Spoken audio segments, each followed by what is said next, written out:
En esta ocasión vamos a hablar del mayor tesoro que Dios nos ha dado, su gracia santificante. En el principio, Dios creó todo lo que existe. Dijo, hágase la luz, júntense las aguas, hay animales que revoloteen, animales que caminen y que se arrastren. Pero cuando hizo al hombre, no dijo hágase, sino que dijo hagamos al hombre a nuestra imagen y semejanza. Esto que movió a Dios para hacernos a su imagen y semejanza fue el amor. Cuando Dios creó al hombre, a nuestros primeros padres, Adán y Eva, los hizo personas espléndidas. Ellos no tenían las limitaciones de nuestra naturaleza humana. No estaban sujetos a la muerte. No necesitaban conseguir su conocimiento por medio de la investigación.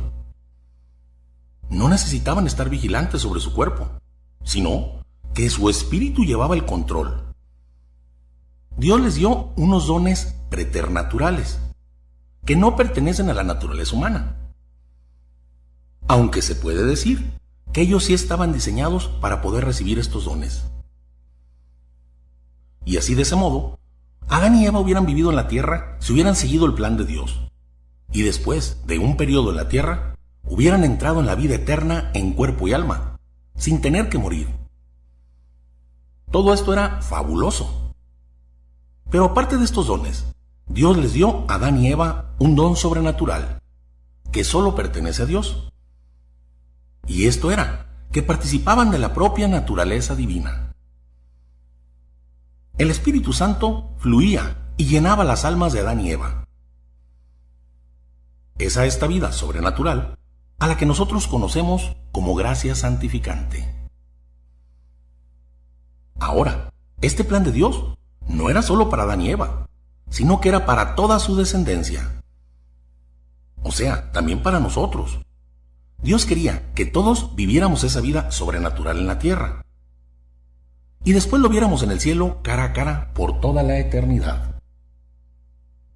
Todos estos regalos y estos dones hubieran pasado a nosotros y hoy estaríamos gozando de ellos. Pero para que esto sucediera, solo se requería que Adán y Eva, en un acto libre, optaran por el amor a Dios, que prefirieran a Dios sobre todas las cosas. Todos sabemos que para que exista una elección, debe haber por lo menos dos opciones. Y para que haya obediencia, debe haber forzosamente una ley. Por lo que Dios les dijo, de cualquier árbol del jardín pueden comer, mas del árbol de la ciencia del bien y el mal no comerán, porque el día que coman de él, morirán sin remedio. Dios puso dos caminos frente a ellos, el camino de la vida y el de la muerte, y ellos tenían que decidir. Y el resultado ya lo sabemos. Adán y Eva optaron por el camino de la muerte, y no por el camino de la vida. Se prefirieron a ellos mismos que a Dios. Y ellos, por el conocimiento que poseían, eligieron esto bien conscientes, cometiendo así el primer pecado mortal. Pues en ese mismo instante perdieron todos los regalos que Dios les había dado. Perdieron la sabiduría, el dominio de sí mismos, la imposibilidad de dolor y la imposibilidad de morir. Esto suena muy trágico, pero esto no es lo más grave, ya que lo más grave es que perdieron el mayor don, el mayor tesoro. Perdieron la unión íntima con Dios a través de su Santo Espíritu. La gracia santificante que los elevaba sobre su propia naturaleza y los hacía pertenecer a la misma familia de Dios. Y entonces quedaron reducidos a lo mínimo indispensable de su naturaleza humana. Y lo peor de todo es que estando todos nosotros potencialmente en Adán, también lo perdimos todo. Es importante aclarar que perdimos algo que no nos pertenecía por nuestra naturaleza humana. Debemos saber que la gracia es un don divino que ninguna criatura puede exigir. Es por eso que dicen los teólogos que a pesar de que Dios todo lo puede, Él no puede crear ninguna criatura a la que corresponda la gracia por su misma naturaleza. Ya que si Dios llegara a crear una criatura así, no se podría distinguir del mismo Dios. Ni siquiera a la Santísima Virgen María le correspondía la gracia divina por su naturaleza, sino que ella fue revestida de esta gracia santificante desde antes de nacer, por la dignidad de la misión que se le encomendara, de ser la mamá de Dios en la persona de Jesucristo. Es por esa misión de Madre de Dios, y no por su naturaleza humana, que María fue concebida inmaculada, sin pecado original, y fue colmada de la gracia divina.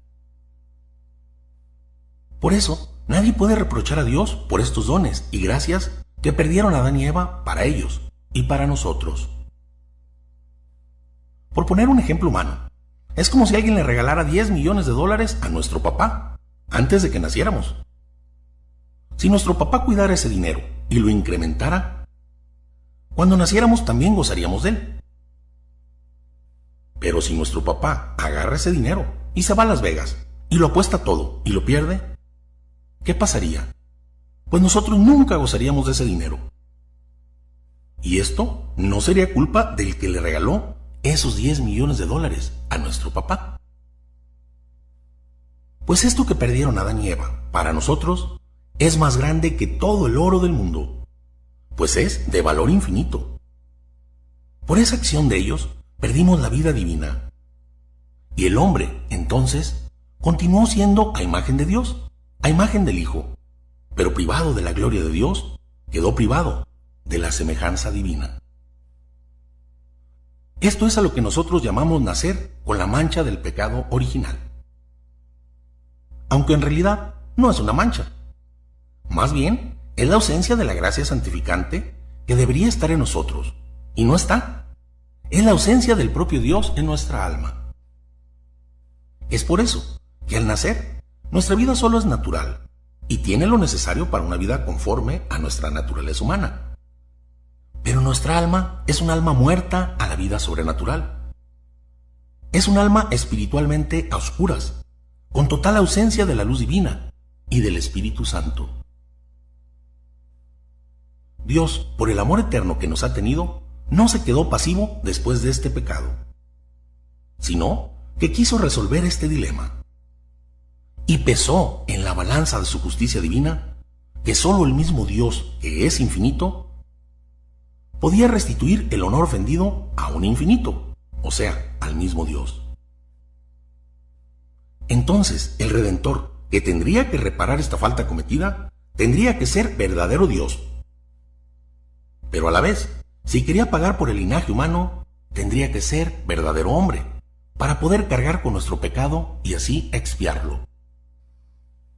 Pues así fue que Dios decretó en su infinito amor que su Hijo viniera a este mundo como verdadero Dios y verdadero hombre, para reparar la ofensa y restituirnos aquel maravilloso don de Dios, la gracia santificante. Con esto no recobraríamos los dones preternaturales, pero sí el más grande tesoro, la vida divina. Por la naturaleza de nuestro Señor Jesucristo, que es verdadero Dios, su vida humana se convirtió en una vida divina. Y esta vida divina de Cristo no podía ser sacrificada por cualquier cosa. Por ejemplo, para comprar millones de mundos o el universo entero, con todo y sus galaxias. Por nada de esto el Padre hubiera permitido que Cristo hubiera dado ni siquiera una sola gota de su preciosa sangre. Por lo único que permitiría Dios Padre que nuestro Señor Jesucristo diera su vida divina, sería para comprar otra vida divina. Y esta otra vida divina es la que compró para los hombres. Y por esta empresa, nuestro Señor no dio unas gotas de su preciosa sangre, sino que dio hasta la última gota.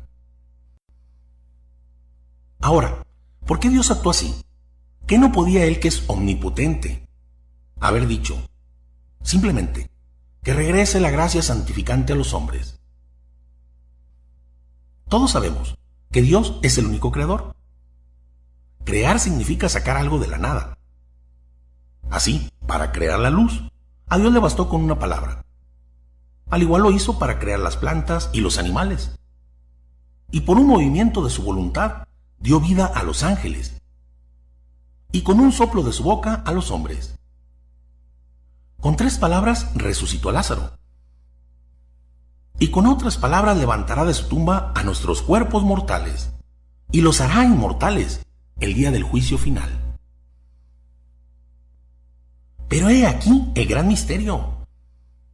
Para devolvernos la gracia, Dios ideó un plan que dejó estupefactos hasta los propios ángeles. El Verbo eterno del Padre abandonó su trono, se encarnó y entregó su vida por los pecadores. Y todo lo hizo con gusto, después de juzgar con su sabiduría cuál era el valor de su gracia santificante.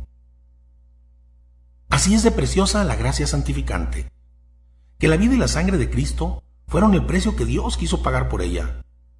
Es por esto que quien desprecia la gracia no solo desprecia este gran don y este gran tesoro, con todo lo que contiene, sino que desprecia el precio que se pagó por él. Desprecia la sangre preciosa y la propia vida de nuestro Señor Jesucristo. Nosotros muchas veces nos escandalizamos de que Dios permita grandes catástrofes en el mundo, como terremotos, tsunamis, guerras, y hasta podría permitir Dios que el universo desapareciera. ¿Pero por qué Dios permite todo esto? Pues es precisamente por su amor para los hombres, que quiere que permanezcan buscando su salvación y la vida eterna, no en las cosas de la tierra, sino en su gracia. Y pensemos, si Dios no se detuvo a sacrificar a su propio Hijo, con tal de que esta gracia volviera a los hombres, tengamos por seguro que no se detendría a destruir el propio universo antes de que la humanidad quedara privada de su gracia. Pues para Dios, una sola alma en gracia vale más que el universo entero. Es por esto que llega a decir Santo Tomás de Aquino, que realiza una obra más grande, aquel instrumento de Dios que logra hacer que el pecador vuelva a la gracia, que si él mismo creara el cielo y la tierra. El mundo nos engaña cuando nos dice que la pobreza, la enfermedad, las catástrofes son verdaderos males. No saben que el único y real mal es el pecado mortal, que nos priva de la gracia divina y destruye nuestra unión con Dios. Ya que desde el principio, este pecado mortal ha sido el causante de todas las demás desgracias que hoy vivimos. Una sola gota de su veneno es la causa del sufrimiento actual en todo el mundo. Nos podemos preguntar también, ¿y por qué es el mayor tesoro que Dios ha dado a los hombres? Porque no existe nada en todo el universo, nada, ninguna criatura, que logre atraer todo el amor y toda la atención de Dios, excepto la criatura que está adornada por la gracia santificante. Dios ama a todas sus criaturas con un amor diferente al que ama a su Hijo en el Espíritu Santo y al propio amor con el que Él se ama. Y a ninguna criatura la acepta en la intimidad de su familia y de su corazón. Solamente acepta a aquellos hombres que la gracia santificante diviniza. Solo a ellos los puede aceptar en su familia y amarlos con ese mismo amor. La gracia es el más exquisito don, por el cual Dios nos hace participar de su propia vida, a tal grado que vivimos dentro de Él y Él vive dentro de nosotros. Por medio de la gracia, Dios vuelve a crear a la criatura, la eleva muy por encima de su naturaleza.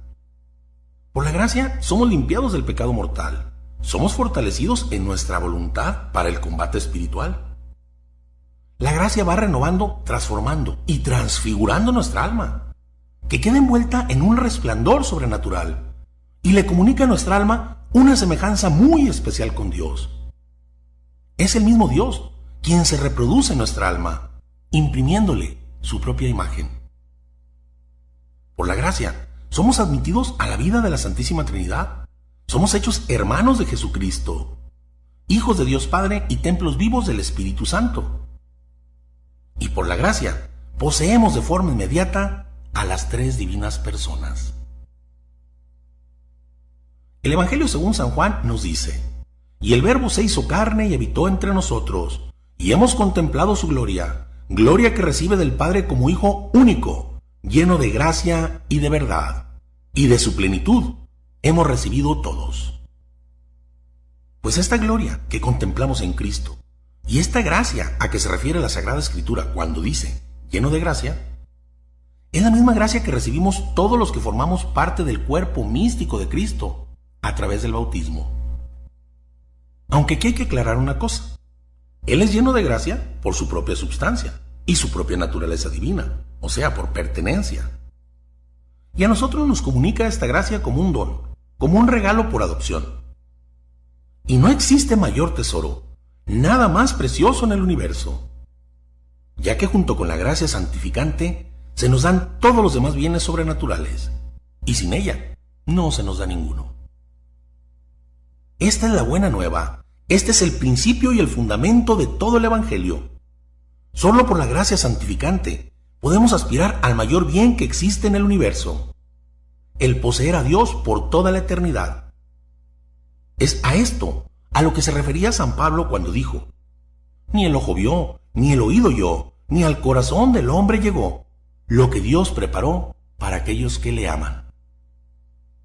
Lamentablemente, esta gracia no es muy conocida ni muy apreciada por la mayoría de nosotros. Por eso, muchos vamos a confesarnos pensando: perdí la gracia. Pues bueno, voy a confesarme y la recupero. Muchas veces pensamos que la gracia de Dios consiste solo en recuperar algo que perdimos, algo que pertenece a nuestra naturaleza. Es que no hemos meditado en la real grandeza de la gracia, y no meditamos que recuperamos algo infinitamente más elevado. ¿Qué acaso hemos pensado que al perderla, perdemos la vida divina? ¿Y nos volvemos a reducir al mínimo esencial de nuestra naturaleza humana? ¿Hemos pensado que nuestra alma en ese instante queda totalmente muerta a la vida sobrenatural y en estado de putrefacción? Esto puede sonar muy fuerte, pero les voy a platicar una pequeña historia. Cuentan que un monje iba a llegar hacia un pueblo. Él iba platicando con su ángel de la guarda.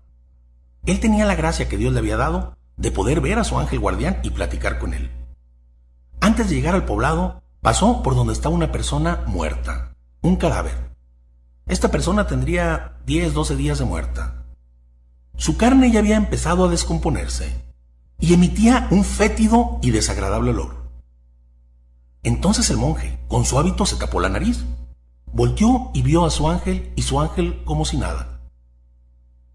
Más adelante, antes de llegar al pueblo, encontraron al cacique del pueblo que iba montado en su caballo, con lujosa vestidura, con una hermosa cabalgadura, con un aroma exquisito que desplegaba el ambiente por aquellos perfumes que se había puesto ese día. Entonces el monje lo saludó y volteó y vio a su ángel y vio que su ángel se agachó y con las alas tapó su nariz. Más adelante, inquietado aquel monje le preguntó al ángel: oye, ¿por qué hace rato que pasamos donde estaba un cadáver ya putrefacto no te tapaste la nariz? Y ahorita que hemos pasado junto a esta persona que va bien vestida y que despide un buen olor y un buen aroma, te has tapado con tus alas la nariz. Y el ángel le respondió: pudieras juntarme a todos los cadáveres del mundo, desde el primero hasta el último que va a morir en la humanidad, quemados, engangrenados, con las peores infecciones, y no me taparía la nariz. Porque ese olor no es tan fétido y tan putrefacto como el olor de un alma que vive en pecado mortal. Pues así, un alma en pecado mortal es totalmente un alma muerta y putrefacta. Nosotros nos admiramos de que Adán y Eva hubieran por un pecado mortal perdido la gracia. ¿Y cuántas veces nosotros lo hemos hecho? La gracia en sí misma no nomás nos conduce a la vida eterna, sino que ella misma contiene la vida eterna.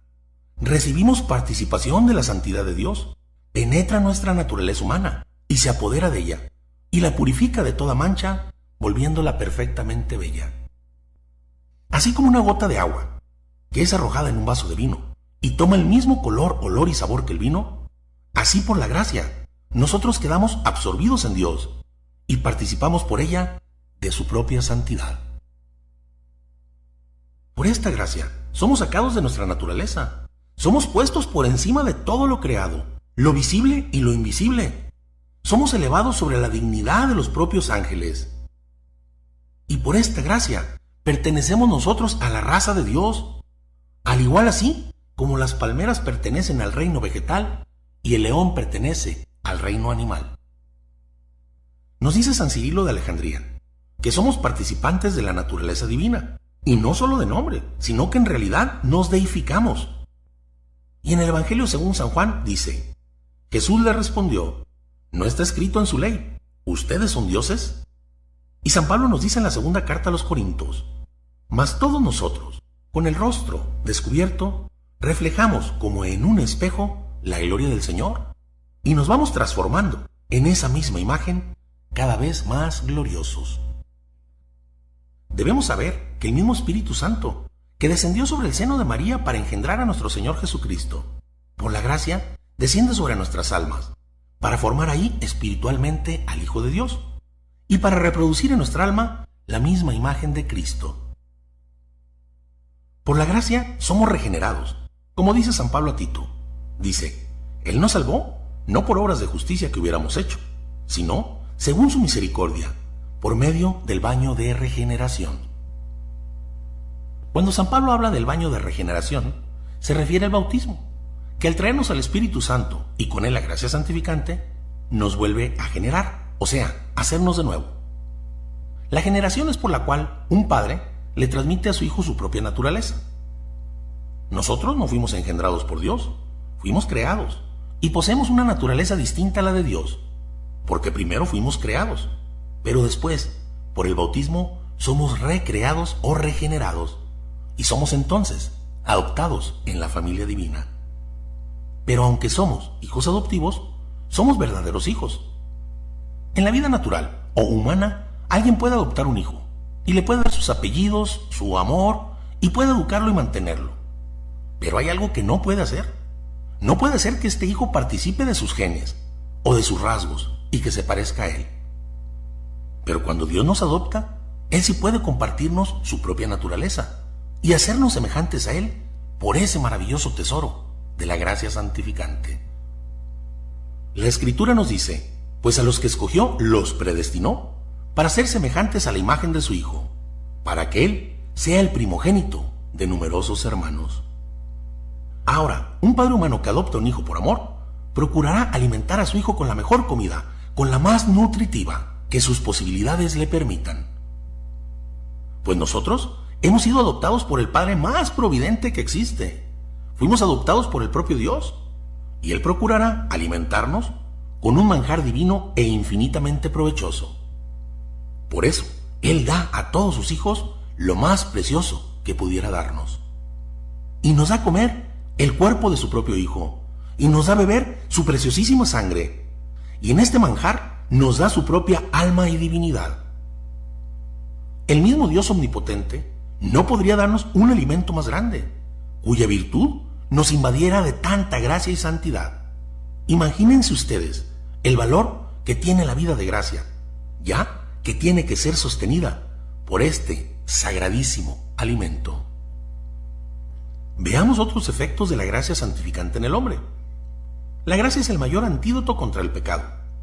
Dice nuestro Padre Dios: si tus pecados fueran más rojos que la grana, y arrepentido vienes a mí, yo te dejaré más blanco que la nieve. Esto lo realiza Dios mediante el glorioso remedio de la gracia santificante, ya que la gracia cura instantáneamente los pecados, del tamaño y la cantidad que sean. La gracia santificante no necesita ningún tiempo, ni se enfrenta a una dura lucha con el mal, sino que instantáneamente, en cuanto comienza la lucha, es instantáneamente ya la victoria. Al igual que Dios dijo: hágase la luz, y se hizo, la gracia ordena: desaparezcan todos los pecados y quedan eliminados para siempre. La gracia no deja la menor huella de pecado en el alma. ¿Por qué? Porque ella va a habitar en el hombre, y nos aclara la Escritura que el Espíritu de Dios no puede habitar en lugar manchado. Aunque aquí hay dos cuestiones que es necesario aclarar.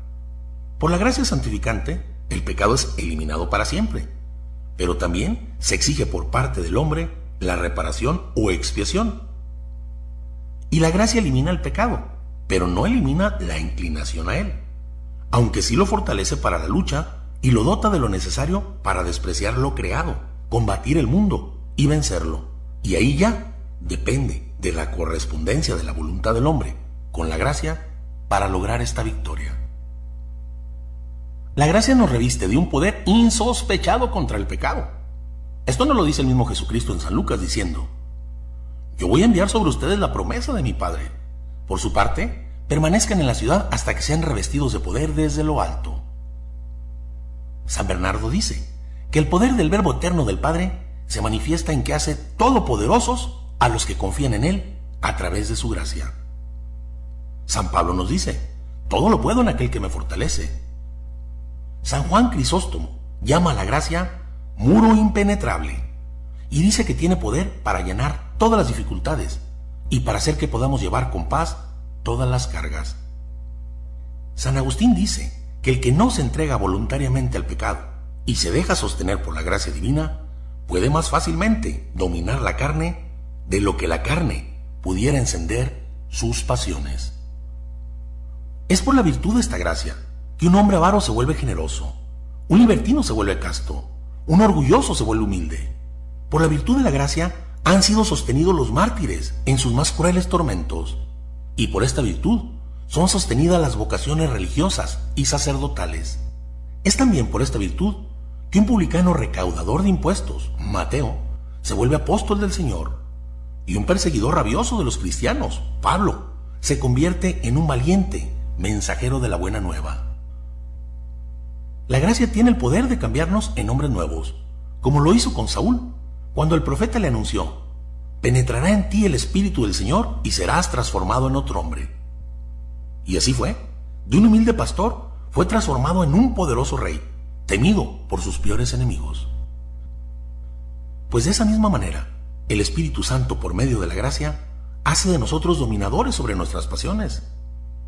Este es un milagro sobrenatural que solo puede realizar en nosotros la gracia santificante. Pero además, la gracia es capaz de lograr que, por así decirlo, el hombre desprecie todo, incluso aquello que le está permitido, renunciando a lo que le agrada y buscando lo que le desagrada, haciendo que esté dispuesto a sacrificar sus gustos para la gloria de Dios. Es por eso que muchos santos, en vez de buscar la gloria, se gozaban en la humillación, vivían en la mayor miseria y silencio, alejaban todo cuanto pudiera halagar su carne y decían como San Pablo: todo lo tengo por basura, con tal de obtener a Cristo. Esto de entrada parece un mal y no un bien. Por eso mucha gente se rebela contra esto. Pero deben saber que la intención de la gracia no es destruir la naturaleza humana, sino hacer renacer en ella una nueva vida celestial. Que no vivan visionando ya los bienes terrenos y perecederos, sino los celestiales y eternos. La mayoría de los grandes santos han dicho que su mayor placer lo experimentaron cuando consiguieron renunciar a ellos mismos, mortificándose y ofreciéndose en un sacrificio agradable a Dios. Si por la gracia vemos que ellos han podido vivir heroicamente, entonces nosotros, ¿cómo decimos que no podemos, auxiliados por ella, llevar una vida por lo menos digna, y no como un animal que es esclavo de la carne? Esta fuerza que nos da la gracia, de la que hablamos, se manifiesta precisamente no en nuestra propia fuerza, sino cuando somos débiles, como dice San Pablo. Por eso me complazco en mis flaquezas, en las injurias, en las necesidades, en las persecuciones y en las angustias sufridas por Cristo. Pues cuando soy débil, entonces es cuando soy fuerte. Podrán preguntar: ¿y por qué somos débiles? ¿Que Dios no podía, como Adán y Eva, darnos una naturaleza sana y fuerte, de manera que la gracia no tuviera que sostenerla, sino solo tuviera que elevarla? ¿O por qué Dios con su gracia no nos quita de una vez toda debilidad y miseria espiritual? La respuesta es: porque esto no sería meritorio ni glorioso, ni para la gracia ni para nosotros, ya que no manifestaría tanto el maravilloso poder con el que ella nos dota. Y Dios quiere que su gracia brille en nosotros del modo más resplandeciente, y quiere darnos la oportunidad de que nuestra voluntad y libertad coopere con ella, y así obtengamos un triunfo espléndido, un triunfo sobrehumano.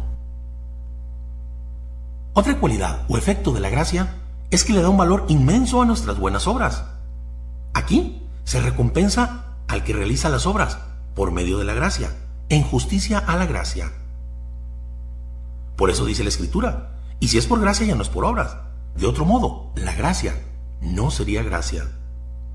Como dice Santo Tomás de Aquino, el cielo lo podemos comprar en verdadera justicia por nuestras obras, que son impulsadas por la gracia. Todos sabemos que Dios no está obligado a recompensar nuestras buenas obras, ya que como papá y creador, tiene derecho a pedirnos esto sin darnos recompensa alguna. Por este motivo, el cielo será para nosotros siempre una gracia. Como dice San Juan, es gracia por gracia. Es decir, el cielo es una gracia a la que nos hacemos verdaderamente dignos por la gracia santificante. Es por esta misma gracia que nos vuelve hijos de Dios, que las obras que realizamos en virtud de ella son obras divinas y celestiales. Dios no ha prometido el cielo por las buenas obras que podamos ejecutar en el plano humano y natural, ya que esto ni siquiera por justicia nos lo podría prometer, pues dichas obras humanas no tienen ninguna relación con la grandeza de los bienes del cielo. Si Dios nos hubiera prometido el cielo a cambio de obras humanas, habría desvalorizado el valor infinito que tiene. Es más, aún las obras sobrenaturales que pudiéramos realizar con las gracias actuales y la virtud de la fe y la esperanza, pero sin estar en estado de gracia, no nos merecen el cielo. Pero si estamos en estado de gracia, todas las buenas obras que realicemos nos merecen la recompensa del cielo y con él todos sus bienes. La gracia que Cristo nos compró a precio de su preciosa sangre tiene en sí misma un valor infinito, y ésta da a las obras cumplidas por ella en nosotros un valor suficientemente grande para comprar el cielo. Por esta gracia santificante nos volvemos miembros vivos del cuerpo místico de Cristo, donde Él es la cabeza, y cualquier buena obra realizada por un miembro del cuerpo místico de Cristo tiene el mismo valor como si proviniera de la misma cabeza. Es decir, esta buena obra que realizamos como miembros del cuerpo místico de Cristo viene a ser un acto del propio Señor que vive y actúa en cada uno de sus miembros, que obran y trabajan como instrumentos movidos por Él. Dice San Francisco de Sales que el Espíritu Santo realiza las buenas obras en nosotros, por nosotros y para nosotros. Por eso, esas mismas obras que nos pertenecen, le pertenecen más a Él que a nosotros. Santo Tomás de Aquino dice que el valor y el mérito que alcanzan nuestras buenas obras se mide no por nuestra dignidad humana, sino por la dignidad del Espíritu Santo que realiza estas obras a través de nosotros. Nuestras obras y sacrificios humanos tan insignificantes adquieren por virtud de la gracia de Dios que la realiza en nosotros un precio eterno de gloria.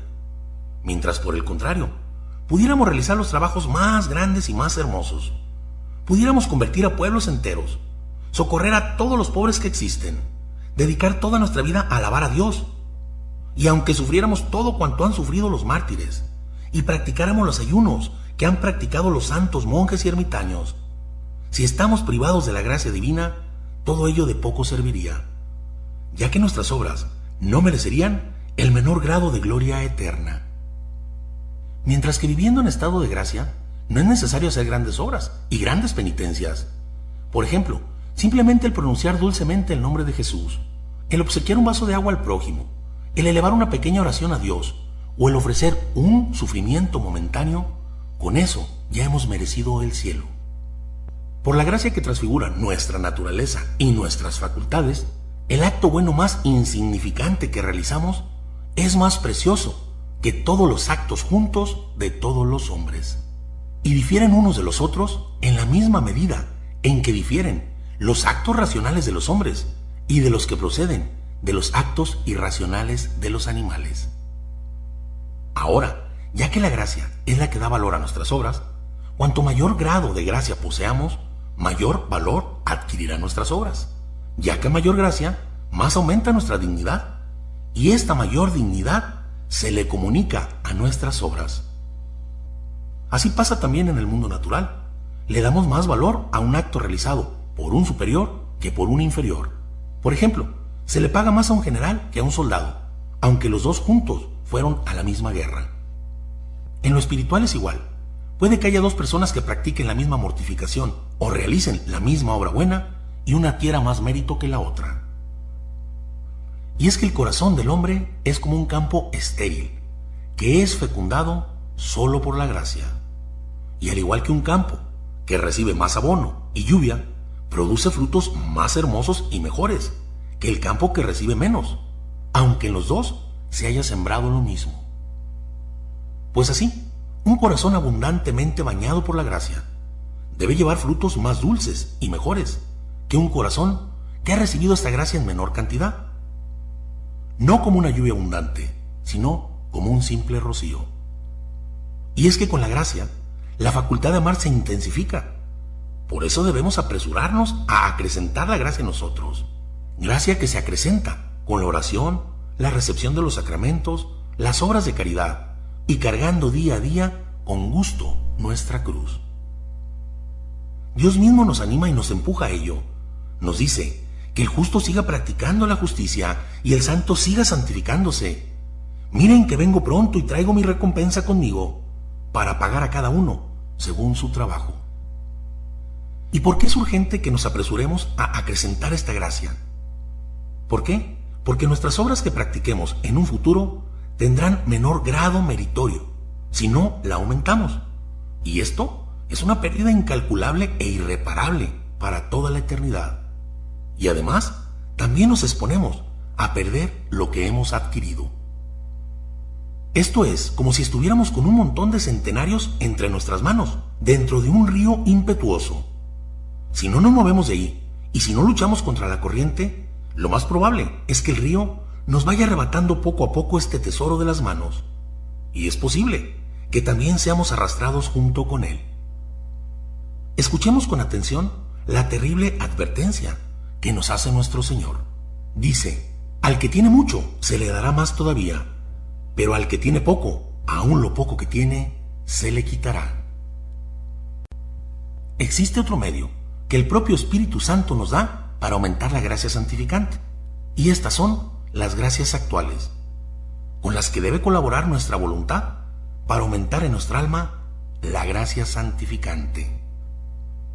Las gracias actuales son muy necesarias y están ligadas a la gracia santificante, ya que aún en estado de gracia necesitamos de una inspiración del Espíritu Santo para realizar cada obra sobrenatural. El Espíritu Santo debe todavía tendernos la mano para que nos esforcemos por conseguir un grado superior de gracia. Para esto, no bastan los 7 dones del Espíritu Santo y la gracia habitual. Ellos hacen de nuestra alma un instrumento capaz, listo, preparado, flexible y dócil, pero somos instrumentos pasivos. El alma en gracia es como un ojo que está perfectamente dotado de la fuerza para ver, pero si no hay luz, este ojo no utilizará esta fuerza.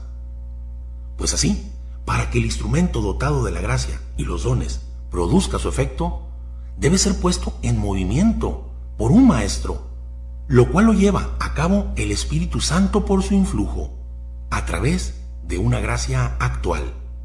Por vivir en estado de gracia y ser hijos de Dios, nuestro Padre Celestial nos acompaña, nos cuida, nos impulsa, nos fortifica, nos ilumina constantemente y nos ayuda a conservar y a incrementar esta gracia a través de estas gracias actuales por medio de su Santo Espíritu.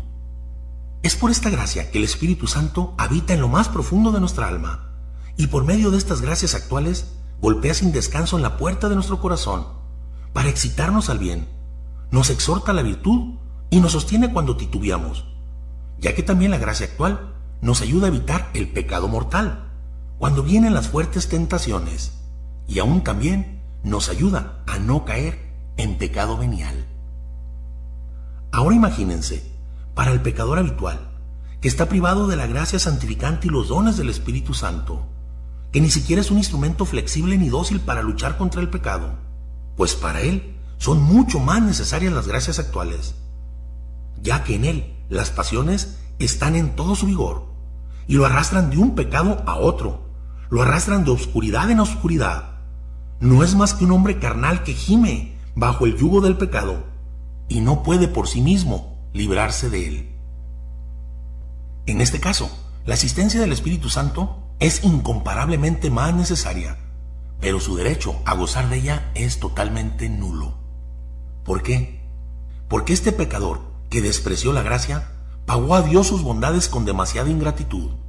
Se burló groseramente y pisoteó el tesoro más grande de Dios, y arrojó con violencia extrema de su alma al Espíritu Santo, en la que él había fijado su morada con tanta ternura y tanta condescendencia. Y esta es la consecuencia de vivir en pecado mortal habitual. Cada día se aleja a agigantados pasos del bien y se hunde más y más en el pantano del pecado. ¿Cómo podría romper las cadenas con que el infierno lo arrastra al abismo? ¿Cómo podría impedir que el demonio vaya poniendo nuevas cadenas sobre él? La respuesta es, pues con la infinita misericordia y providencia divina, que mientras estemos vivos en este mundo, no nos abandonará, pues Dios no quiere la muerte del pecador, sino que éste se convierte y viva. Dios a nadie rechaza para toda la eternidad, mientras aún alienta vida. Es entonces que el Espíritu Santo aún concede cierta asistencia, que son las gracias actuales, y estas son como un rayo de luz que entra en una habitación oscura y permite ver la polución, todo el polvo que hay en el aire. Pues este pequeño rayo de luz permite al alma en pecado ver lo horripilante de su conducta y lo anima a regresar a Dios. Pero el pecador en este momento deberá aprovechar esta gracia actual con prontitud para recuperar la gracia, porque de lo contrario es probable que pronto quede abandonado a su suerte, teniendo que enfrentarse él solo contra sus pasiones desbordadas y contra el mismo poder del infierno. Y entonces le será imposible vencer a un enemigo, al cual solo podría vencer con la fuerza sobrenatural de la gracia santificante. Otro efecto de la gracia es que por medio de la gracia santificante, aparte de perdonar y destruir las obras del pecado y obrar la santificación y la renovación del hombre interior, infunde las tres virtudes teologales: fe, esperanza y caridad, y con ellas un innumerable cortejo, como la fortaleza, la templanza, la prudencia, la justicia, la humildad, el dominio de sí, el temor de Dios y muchas más. Pues así como la gracia transfigura al alma y la hace participar de la naturaleza divina, así también transfigura las facultades del alma para que ésta pueda hacer actos tan preciosos y tan grandes que sean dignos de esta nueva naturaleza divina. Ahora, mucha gente confunde estas virtudes sobrenaturales con las virtudes humanas, pero deben de saber que son tan distintas unas de otras como lo es la naturaleza de la gracia. Las virtudes naturales nos capacitan para honrar y amar a Dios como nuestro soberano y creador y dueño, y para servirle en calidad de siervos. Mientras las virtudes sobrenaturales que llegan a nosotros a través de la gracia nos comunican un sacerdocio real. Por ellas amamos y honramos a Dios en calidad de hijos y en unión con su Hijo único. Por actos de adoración y homenajes celestiales le ofrecemos sacrificios espirituales santificados por el mismo Espíritu Santo. Las virtudes naturales sirven para que vivamos con nuestro prójimo como ciudadanos de un reino terrestre, para que los amemos en cuanto a hombres dotados de razón y a imagen natural de Dios. En cambio, con las virtudes sobrenaturales hacen que vivamos viéndonos como hermanos en Cristo, como familia de Dios y como ciudadanos del cielo.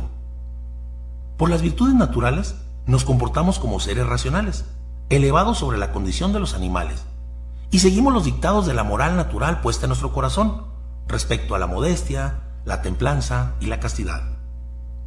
En cambio, por las virtudes sobrenaturales, nuestra vida espiritual queda elevada sobre la vida natural, al mismo grado que la vida humana está sobre la vida animal. Ya no nos conducimos según nuestros criterios naturales, sino de acuerdo al soplo del Espíritu Santo. Nuestra moral se vuelve celestial. Así quedamos sobre la altura de los ángeles, pues nos hacemos semejantes a Dios. Estas virtudes sobrenaturales son la corona preciosa que Dios coloca sobre la cabeza de sus hijos. No hay comparación entre las piedras preciosas con que una reina adorna su corona y la gracia que adorna al alma unida a Dios con el esplendor de las virtudes sobrenaturales. Virtudes ante las cuales quedan arrobados los corazones de los ángeles y del mismo Dios. Hay otra cosa: las virtudes sobrenaturales o divinas se adquieren en un instante y sin trabajo. Y las virtudes naturales o humanas son el fruto de nuestra actividad, y para conseguirlas debemos hacer grandes esfuerzos durante años. Pero por lo contrario, las virtudes sobrenaturales son demasiado altas para que las podamos conseguir con nuestro esfuerzo. Estas son fruto del Espíritu Santo. Él nos las infunde, vienen todas ellas juntas a nuestro corazón en el instante en que recibimos la gracia y la caridad. La mayoría de estas virtudes, como están unidas a la gracia santificante y a la caridad, se pierden en el momento de pecar gravemente. Basta un instante para perderlas. Solo queda en el pecador la virtud de la fe y la esperanza. Esto por un acto extremo de la bondad divina, que no quita la fe para que el pecador por lo menos reconozca que existe Dios, y la esperanza, que lo capacita para saber que mientras aliente vida puede regresar como hijo pródigo a la casa del Padre. ¿Y por qué al perder la gracia santificante perdemos también la virtud de la caridad? Porque la caridad de suyo es inseparable de la gracia santificante. Cuando se da la caridad a las almas, es el mismo Espíritu Santo quien se les da. Dice la Escritura: el amor ha sido derramado en sus corazones por el Espíritu Santo que les ha sido dado. Esta caridad sobrenatural es un don tan grande como la gracia misma. Y San Agustín llega a decir: tan grande como el Espíritu Santo que se nos da por ella y en ella. En la misma forma que por la gracia Dios se une a nuestra alma, así nos unimos misteriosamente a Dios por la caridad sobrenatural. Así como el amor une al Padre con su Hijo en el Espíritu Santo, y así como el Hijo se une al Padre, retornando a Él con el mismo amor infinito, procediendo de este recíproco amor al Espíritu Santo, asimismo Dios Padre nos comunica el amor que tiene a su Hijo y nos participa de su naturaleza divina, y salidos de Él volvemos a Él, y el mismo Espíritu Santo, procedente del Padre y del Hijo, vienen a ser el lazo de nuestra unión con Dios. Este es un amor divino, no solo porque nos une a Dios, sino porque nos capacita para amar a Dios solo como Él puede amarse. Así como la gracia es una participación de la naturaleza de Dios, así la caridad que procede de ella es una participación del amor de Dios. Solo un amor semejante es el que corresponde a la dignidad de los hijos de Dios, ya que el amor que Dios se tiene es un amor santo, referido al bien más elevado y puro. Pues así nuestro amor para con Dios, que nos llega por medio de la caridad, debe ser un amor santo, referido a Él. Por nuestra naturaleza humana, podemos y debemos amar a Dios como creador y dueño, del cual somos imagen, pero este es un amor natural, y existe tan infinita distancia entre este amor natural y el sobrenatural, como entre el fuego de la tierra y el ardor del sol. Aún cuando estos dos amores, el natural y el sobrenatural, se relacionan con Dios, el primero lo ama como su dueño y no consigue elevarse hacia Él, queda muy distante. Y el segundo ama a Dios como su Padre, y se eleva hasta Dios, rebasa todos los linderos de la naturaleza, y se sumerge en Él como si fuera con Él una misma persona. Este amor es el que dice San Bernardo, que olvida los miramientos y los respetos humanos, y se encamina decididamente a Dios, con la sencillez del niño y la intimidad de la esposa, para estrecharlo en el más tierno abrazo, como a padre, como a hermano, como amigo, como a esposo, para penetrar en los secretos más profundos de su bondad y de su dulzura, y perderse en las profundidades de su corazón divino. Gracias a esta caridad sobrenatural, nos fundimos en Dios como se funden dos llamas o dos metales ardientes. La caridad sobrenatural hace que al prójimo lo amemos en Dios como a hijo, esposo y amigo de Dios, y nada tiene que ver esto con el amor natural o humano que se vive en la sociedad. El amor sobrenatural nos hace considerar al prójimo como perfectamente uno con nosotros en Dios. Por esta caridad lo tenemos todo. Si la perdemos, lo hemos perdido todo. Aun cuando no basta cualquier pecado mortal para hacernos perder la fe y la esperanza, uno solo es suficiente para hacernos perder la gracia y la virtud sobrenatural de la caridad. sin la cual la fe y la esperanza no nos capacitan para merecer el cielo y para vivir la vida de los hijos de Dios. Y dice San Agustín, únicamente la caridad distingue a los hijos de Dios de los hijos del diablo. Otra hermosa cualidad o efecto de la gracia, nuestra alma se hace esposa de Dios. Dice San Bernardo, así como el nombre de madre, de hermana, de amiga, no expresan también la unión como el nombre de esposa, del mismo modo no podía haberse hallado nombre más dulce para representar la unión de Dios con el alma, como el de esposo y esposa, que tienen todo en común, nada en particular, nada por separado. Ambos poseen una sola herencia, una sola casa, una sola mesa, una sola cámara nupcial, en una palabra, una sola carne. Dice San Pablo que el matrimonio es un sacramento tan grande porque representa la unión entre Cristo y su iglesia, y por consiguiente, entre Dios y el alma. La unión entre Dios y el alma es más real que entre el hombre y la mujer. El que se une a su mujer forma un cuerpo con ella, y el que se une a Dios se hace un solo espíritu con él.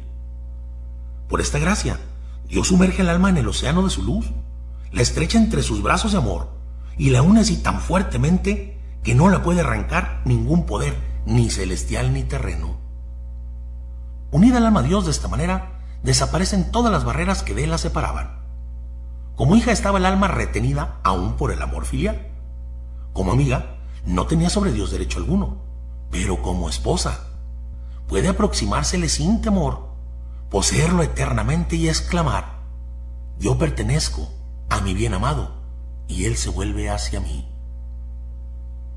También en el matrimonio con Dios existe la fecundidad, como en todo matrimonio, aunque con Dios es una fecundidad celestial, que ni de lejos pudiera compararse con la fecundidad del matrimonio terreno. Esta es más grande y más bella porque no afecta ni a la pureza ni a la virginidad de la esposa, antes bien la glorifica y la eleva, y produce un fruto que no se separa del seno que le da a luz. Como el rocío que cae del cielo sobre las plantas, el Hijo de Dios desciende al alma y la fecunda. Cristo engendra en el alma la imagen de su esencia divina y en cierto modo renace en ella. En el nacimiento humano, el niño sale de la madre como una persona distinta, mientras por el contrario, en el alma no sale una persona distinta, sino que por la gracia, ésta recibe la imagen de su propio esposo celestial, se hace semejante a él. Fecundidad maravillosa, por la cual el Hijo de Dios, engendrado desde toda la eternidad en el seno del Padre, nace nuevamente en el alma por medio de la gracia.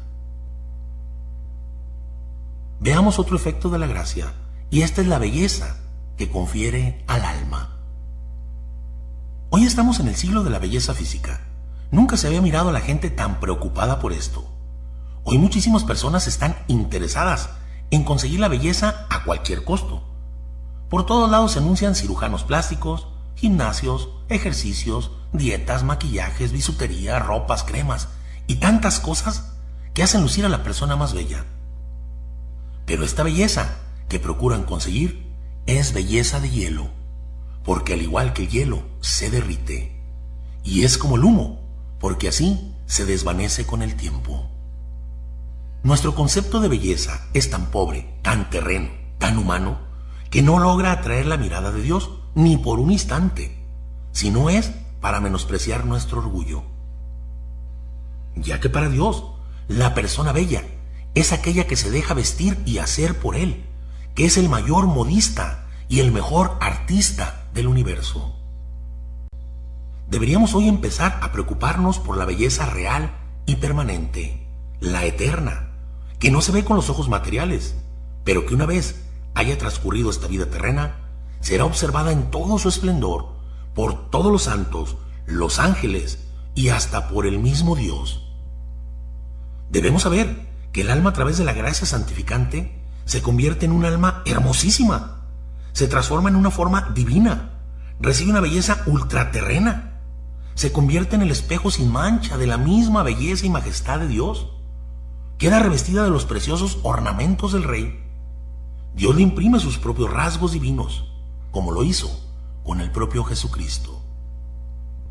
El que quisiera pintar en un cuadro la belleza a la que se eleva un alma que ha sido adornada por la gracia santificante, tendría que haber visto la belleza del mismo Dios. Es por esto que Dios no puede alejar la mirada de un alma que conserva la gracia divina. Un alma que posee la gracia santificante es un alma que se ha dejado pintar por el propio Dios, y Dios mismo contempla en ella la hermosura de su propia obra maestra. La celestial belleza del alma en vida es invisible a nuestros ojos corporales y aún a la facultad espiritual, pero esto no hace más chica su gloria, más bien es el signo de su grandeza, ya que aquello que podemos contemplar en la tierra no tiene más que una belleza limitada y terrena. De la misma forma que nuestros ojos no pueden contemplar el sol directamente porque quedarían enceguecidos por su luz, así el hombre es incapaz de soportar, no digo ya la luz de Dios, sino la presencia de un alma que está adornada por la gracia divina. En una ocasión, a Santa Francisca Romana, Dios le permitió ver a su lado a un ángel de luz y vio que con su brillo obscurecía la luz del sol. Pues los mismos ángeles, que están acostumbrados a ver los celestiales espectáculos, quedan sobrecogidos por la belleza del alma en gracia. En otra ocasión, a Santa Catalina Nuestro Señor le permitió por un instante ver la hermosura de un alma en gracia. Y enseguida, Santa Catalina comenzó a seguir a los instrumentos de Dios en gracia, que se ocupaban en llevar el Evangelio y en la conversión de los pecadores, solo para ir tras ellos, besando las huellas que dejaban sus pisadas. Podrán decir que esto para nada se nota en los hombres, que con frecuencia parecen los más pobres y los más abandonados.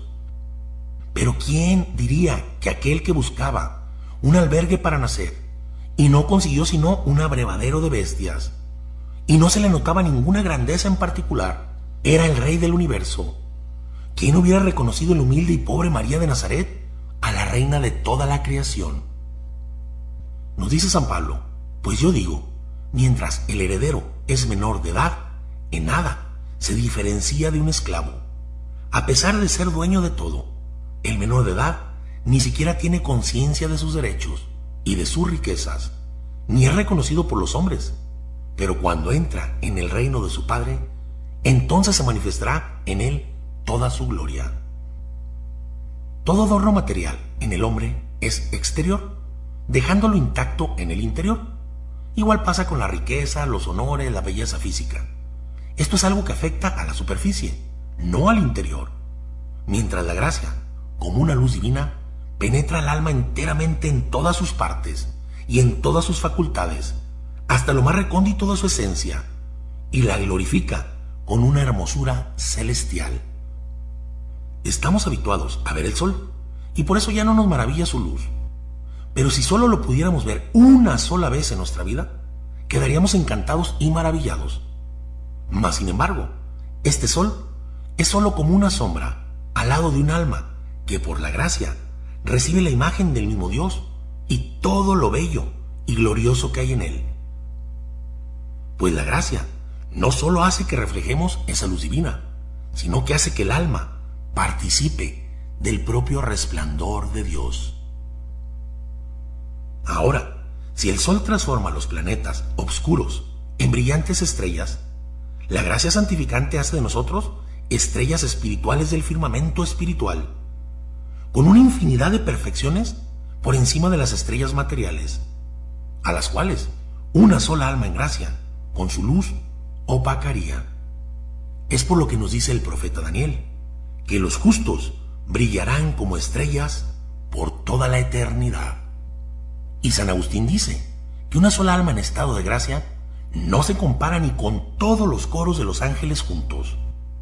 Por eso el hombre debería agradecer a Dios más esta gracia que si le hubiera creado un espíritu puro. Al conocer este valor de la gracia, nos debe ser un poco más fácil comprender por qué el desprecio de ella no merece otra pena que la del infierno. Castigo semejante a los que nos dice el Señor en el Evangelio fueron invitados por el rey a su festín y prefirieron sus propios intereses despreciando al Rey. Así nosotros despreciamos a Dios para aceptar la invitación del mundo y del demonio, que con sus mundanos placeres nos venda los ojos, ya que los bienes que el demonio nos ofrece son infinitamente inferiores a los bienes de Dios. Aparte, el demonio no nos ofrece estos bienes para nuestra felicidad, sino para nuestra desdicha eterna. Dios, por amor, nos da su más preciado tesoro, mientras el demonio, con odio, nos da una moneda brillante, pero falsa, y tontamente la cambiamos por este tesoro. Esto por una pasión desordenada, por un gozo. Nos revolcamos en nuestra inmundicia, en el fango de nuestras pasiones. Regresamos al nivel más inferior de nuestra naturaleza, y muchas veces más abajo aún de la naturaleza de las bestias irracionales. ¿Quién de ustedes sería capaz de hacer desaparecer el sol del mundo y destruir todas las estrellas del cielo por un pequeño placer mundano?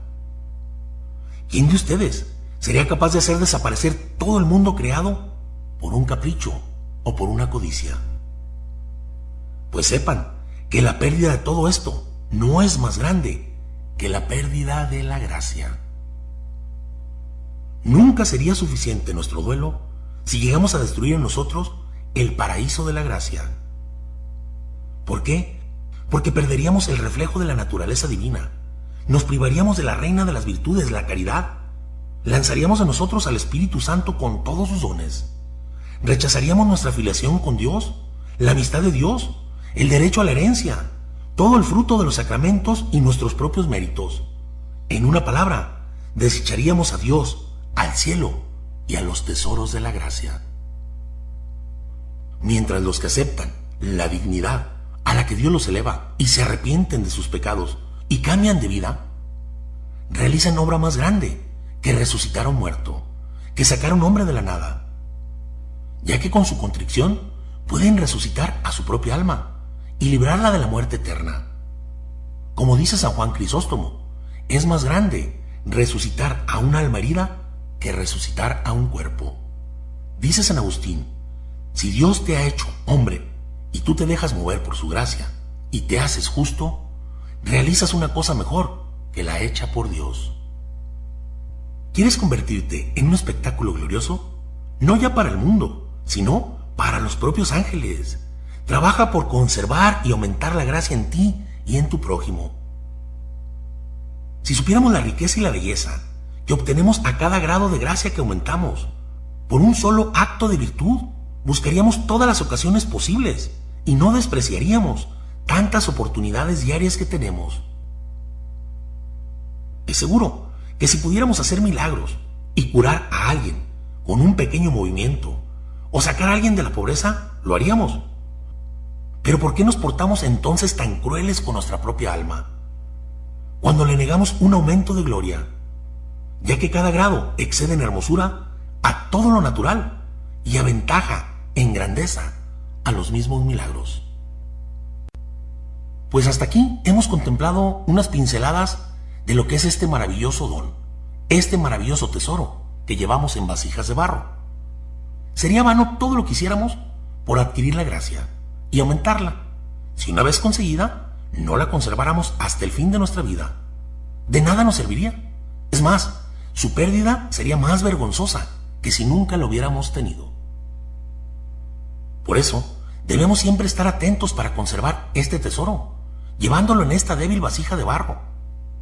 Habrá muchos enemigos que nos la quieran hacer perder, y ante nuestra debilidad y la fuerza de nuestros enemigos, no basta nuestra propia vigilancia. Debemos hacer caso del consejo de nuestro Señor. Velen y oren para que no caigan en tentación. Entonces, aparte de velar, hay que hacer mucha oración, llamando mediante ella a nuestros protectores. Acudamos a los ángeles de Dios, sobre todo al de nuestra guarda, ya que su fuerza aventaja con mucho a la del dragón infernal, y pidámosle que con espada de fuego se coloque a la puerta de nuestra alma, como lo hizo otro ángel, a las puertas del paraíso, para custodiar en ella el árbol de la vida, que hoy es en nosotros la gracia. Después, escondamos nuestras almas junto con el tesoro, en el seno virginal de María, que es Madre de Dios y Madre nuestra, y Madre de la misma gracia. En ella el poder del infierno entero queda aniquilado. Y junto con ella pisaremos la cabeza de la serpiente infernal. También encomendamos nuestra alma junto con el tesoro al Sagrado Corazón de Jesús, ya que la gracia, por así decirlo, es la sangre de la vida divina que nosotros bebemos del corazón del divino Hijo de Dios. Imaginen con qué amor y ternura conservará en nosotros el tesoro por el que Él pagara tan caro y por el cual Él mismo vive en nosotros. Y finalmente, depositemos nuestro tesoro en el seno del Padre Celestial, ya que de Él lo hemos recibido. Nuestro tesoro es su tesoro, es el fruto de su seno, el precio de la sangre de su único Hijo, la finalidad de todas sus obras. Él lo guardará con todo su poder, con todo su amor y su sabiduría. Lo custodiará en nosotros como a la niña de sus ojos. Como nos dice el profeta Zacarías, el que se atreva a tocarlos, que haga de cuenta que está tocando a la niña de mis ojos. No dejemos pues de orar y velar continuamente ante nuestra propia debilidad y el poder del enemigo, y de rogar siempre con una santa esperanza en la protección de los ángeles, de María, del Hijo de Dios y del mismo Padre Eterno. Debemos empezar a meditar en estos temas tan importantes para el cristiano, ya que en nuestros días es fácil confundir la moral natural con la moral cristiana. La primera es la moral del hombre, la segunda es la moral del Hijo de Dios. Debemos reconocer la dignidad que poseemos, no ya como hombres, sino como hijos de Dios. Y por esta elevación que Dios hace del hombre, que nos da derecho a bienes, riquezas y gozos que nunca hubiéramos imaginado, debemos comprender que tenemos también deberes más elevados, que nos exigen una vida distinta de la correspondiente a nuestra vida natural. Como nos dice San León, reconoce, oh cristiano, tu dignidad, la esperanza de tu vocación, los bienes y los tesoros inestimables con que Dios te ha distinguido, al elevar tu naturaleza por la gracia hasta la condición de su Hijo. Apoyado en este conocimiento, lleva una vida que corresponda a la nobleza de tu dignidad y de tu esperanza.